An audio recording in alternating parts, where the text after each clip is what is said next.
When the word hurricane is mentioned, Connecticut natives tend to tune out, expecting the news following to concern the southern states and not their own. With the arrival of Tropical Storm Irene, however, rain and winds caused flooding in Danbury, along with a massive power outage and the displacement of several trees.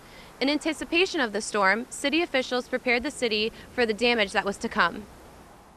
As the streets flooded in Danbury, Irene came and left turmoil to the roads, buildings, and infrastructure. Some local businesses used sandbags in front of their store to prevent flooding. It took several days for the standing water to clear. We asked Fire Chief Harold to explain the damages. We had so much rain over the past several weeks that going into Irene, the ground was already saturated. And curiously enough, after Irene passed, about a week later, we had another very heavy torrential downpour, came in very short order, and we actually had more rain in a shorter time than we did during the hurricane.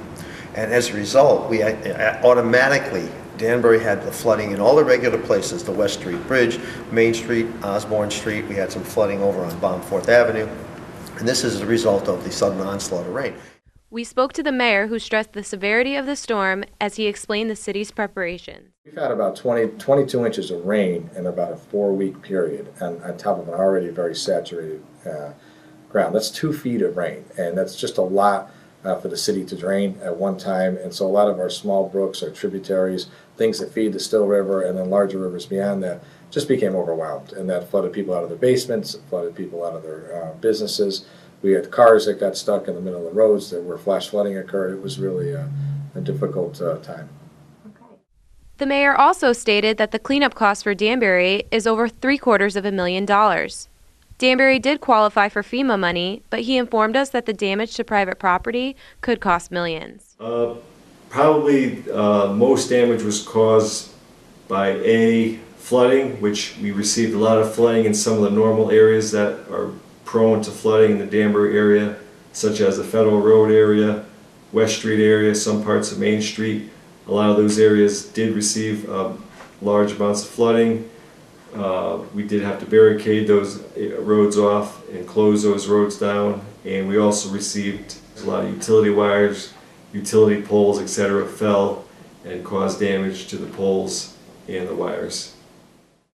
Substantial amounts of downed trees and power lines left Connecticut residents without power for days. Most people got power back, I'm going to say, within 4 or 5 days, but there was a good chunk of customers of CLMP that had to wait 8 days.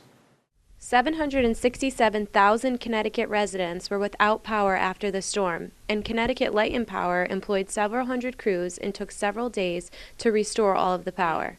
All right, well, you know, Look at that! Look at the water running. Yo, check how deep this gets. I'm standing here on Lake Avenue in Danbury, which 2 months ago was completely flooded due to Tropical Storm Irene. City officials told citizens to stay home and not venture out during the storm. However, some individuals took it upon themselves to check out the damage firsthand. Looking back in the wake of Irene, did this make matters worse for emergency services? Despite numerous warnings from the city for people to stay indoors, some ventured out ignoring the severity of the storm and caused unforeseen problems for emergency responders. It just became obvious that people were thinking they could drive through water where they couldn't. Or they would see a big truck drive through the water and think they could do it in a small car. It never ceases to amaze me the people that will ignore barriers, that will drive around barriers, drive around cones. They will see a flooded roadway and they will fly into it with their car. They get stuck in the middle of the roadway. We've got to call the fire department. They've got to come out with their raft. They've got to rescue the person. They've got to ruin cars. So I guess my message to residents is when we have a barrier, you know, a highway barrier there and a cone that says road closed, it's closed for a reason. Tropical Storm Irene tested the strengths of Danbury's emergency services, businesses, and homes. Though the damage has been cleaned up, city officials have made note on what plans can be improved on in case of another natural disaster. This is Laura Bergio for WCSU News, Election 11.